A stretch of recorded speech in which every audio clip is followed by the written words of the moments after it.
Assalamualaikum warahmatullahi wabarakatuh, sahabat dan rekan tani sekalian dimanapun berada. Salam tani, bersama saya kembali Budi Harto di channel Panduan Budidaya Tanaman. Dan pada pagi hari ini, karena tadi kebetulan saya pas duduk-duduk di teras kantor SAS yang baru, bertepatan di depan kantor ada lahan yang memang biasa digunakan petani untuk bercocok tanam. Dan kebetulan lahan ini merupakan lahan milik Bapak Kades setempat atau Kades Banyumas Stabat Langkat yang sebelumnya ditanami timun, dan setelah itu ini mau ditanami cabai. Namun karena saya melihat uak-uak yang bekerja di sini tadi sedang memacul atau mencangkul, kok kelihatannya keras dan mental ya. Begitu dia mengayunkan cangkulnya itu nampak kalau tanahnya keras dan mental. Atau kalau bahasa saya itu biasa ketul saya bilang. Jadi begitu pacul itu diayunkan dan dihentakkan, itu mental, ketul atau seperti nggak tajam. Padahal sepanjang yang saya pahami, biasanya kalau pekerja atau buruh tani khususnya dalam hal pengolahan lahan, biasanya alat paculnya ini tajam dan bagus. Nah, tapi dengan kondisi lahan sekarang ini kok dihentakkan atau dipaculkan itu kesannya mental dan keras. Maka saya datangi karena kebetulan ini juga bisa menjadi sedikit pemahaman ya bagi sahabat dan rekan tani sekalian, bahwa apabila kondisi-kondisi lahan yang memang mengeras atau menggumpal, memadat seperti ini, secara umum apabila lahan tersebut pernah digunakan untuk bercocok tanam seperti lahan ini misalnya, sebelumnya ditanam timun, yang pertama dipastikan pada waktu penanaman timun sebelumnya, atau bila sahabat dan rekan tani mengalami hal yang sama di lahan janda tapi tanahnya itu menggumpal madat, itu menandakan bahwa lahan kita pada waktu budidaya tanaman sebelumnya terlalu banyak menggunakan pupuk yang mengandung nitrogen, baik itu dalam bentuk pupuk tunggal seperti ZA dan urea maupun NPK. Nah, nanti bisa dibuktikan sebagai contoh ya, saya dulu pernah memotong lembu yang makan mes, atau kalau di perkebunan itu kan habis pupuk urea atau ZA, itu kan biasanya lembu masuk makan mes. Nah, kemudian setelah dipotong kita bedah, lambungnya itu keras, kemudian menggumpal dan padat. Bahkan kalau dipotong pun lambungnya itu atau dibelah, dia tidak akan tumpah karena memang kotoran atau hasil pencernaan dari lembu tadi sudah memadat. Ya, begitu juga adanya di lahan-lahan seperti ini. Apabila terlalu banyak menggunakan pupuk yang mengandung N, baik secara tabur maupun kocor, itu imbasnya nanti begitu kita mau musim tanam berikutnya, begitu pengolahan lahan pasti akan sedikit kesulitan. Ini sebagai contoh ya. Jadi saya lihat kenapa saya tadi bilang, lah ini wak giliran tak ini kita video kok agak gembur. Hah? Pasing kebun, Mau ketul? ku pasing kebun. Yo, Ayo lumayan. tapi ada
ya, padat seperti ini.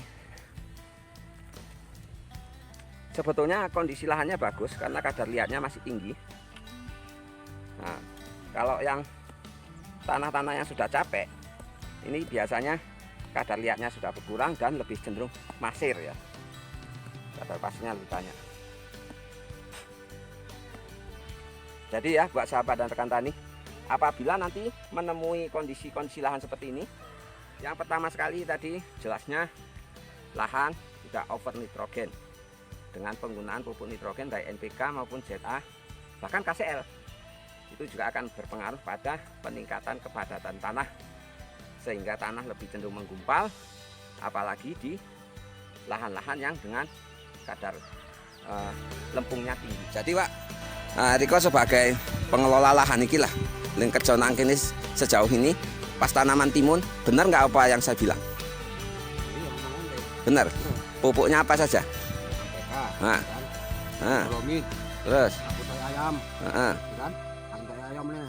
heeh, Cangkol meneh kecuk meneh, sabut tai ayam meneh. heeh, Baru dandem pupuk dhisik meneh. Hmm. Oke. Baru di tanam ini. heeh. Terus tanam wis apa ora tutup pakai pupuk NPK meneh. Pupuk susulannya oke apa? susulan. Heeh. Susulan deh NPK.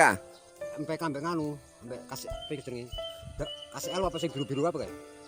Ya biru-biru NPK. Itu siji-siji mutiara apa itu? Ya iya padha NPK iku. Heeh. Nah, ya iku lah. Berarti kan NPK terus kan? Kocoran juga NPK. Oh, MPK. Tabur NPK. Tabur MPK tak tabur karo nganu, karo apa iku dene? Cat apa iki? Campur iki. KCL. Nah, iki daun deh. Oh, ZA. Nah, Berarti pupuk susulannya kakean NPK ZA ngono terus. esa sekali wae. Heeh. Sampai ijo ngono. Heeh. NPK ling oke warna apa? Agak kuning ae. Ponska. Nah, iku Pak. Kade pupuk koyo apa koyo buat mana kan enak agak kuning iki. Apa itu? Ya buat. Ya iku jenenge Ponska. Pos kali jenenge. Ya NPK juga. NPK kan jenisnya macam. Oh. Enek yang mau NPK merah, enek NPK biru. Iya, iya. Nah kok gini kan pestine ya NPK biru sampai NPK merah digunakan kan? Oke. Lah kuwi. Burung ZA meneh. Kemudian ya, kondisi seperti ini juga tanda-tandanya selain dari penggunaan pupuk N yang cukup berlebihan sebelumnya, ya dikarenakan pada waktu tanam timun tidak menggunakan mulsa. Kenapa demikian? Karena kalau tanpa menggunakan mulsa, apalagi kita lakukan di musim penghujan, maka proses pemadatan tanah juga akan semakin lebih cepat. Yang kedua, proses pemadatan tanah tersebut dipengaruhi oleh suhu. Kalau tidak memakai mulsa, maka terjadi perbedaan suhu yang sangat kontras antara siang dan malam. Nah, kondisi itu akan membuat percepatan tingkat pemadatan dari tanah.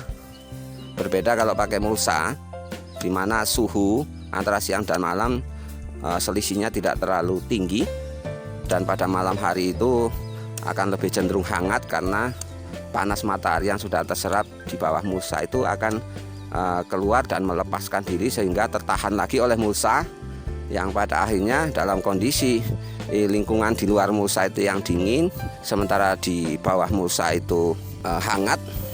Ini akan menciptakan aktivitas kimiawi dan biologis, terutama bakteri-bakteri yang ada di dalam tanah, sehingga akan menciptakan udara-udara tanah baik dalam bentuk oksigen, karbon dioksida dan sebagainya maupun amonia, yang dipastikan nanti gas-gas tersebut akan menekan atau nyorong ke atas untuk melepaskan diri sehingga akan membentuk celah-celah atau saluran-saluran.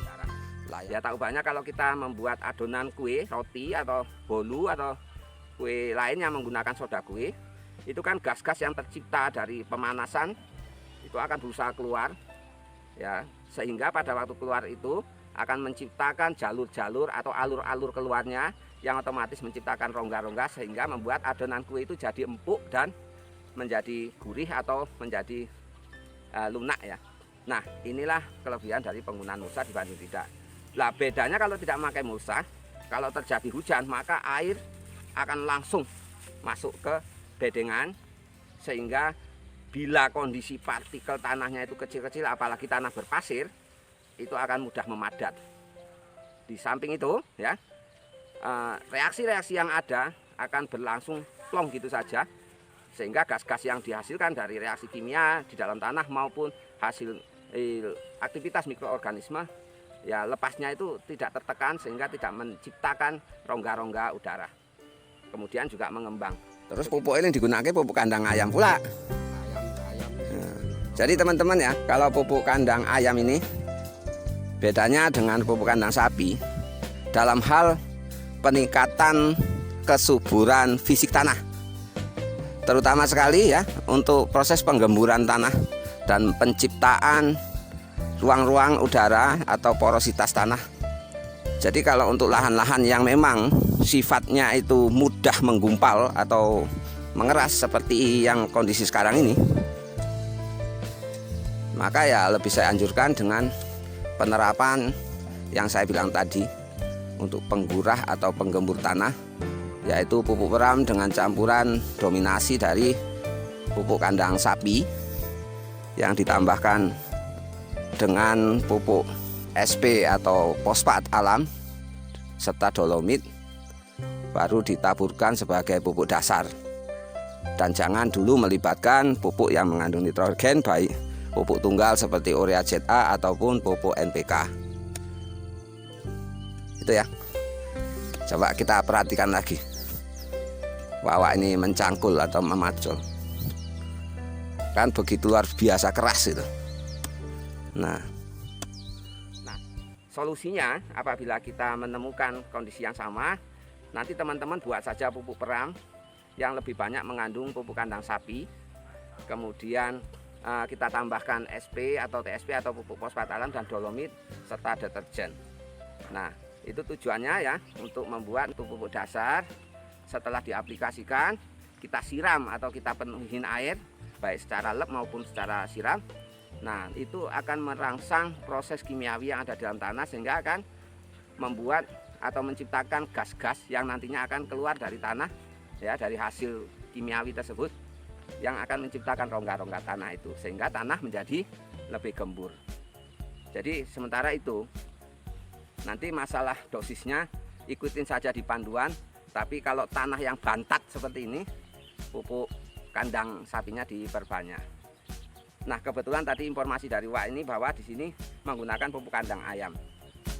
Ya sambil spot sedikit lah.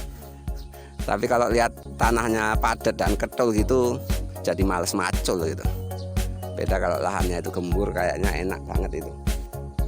Padahal saya yakin ya kalau untuk tipe-tipe seperti Wawak ini yang biasa bekerja sebagai buruh tani, dipastikan paculnya itu sangat bagus dalam arti ketajaman maupun kenyamanan.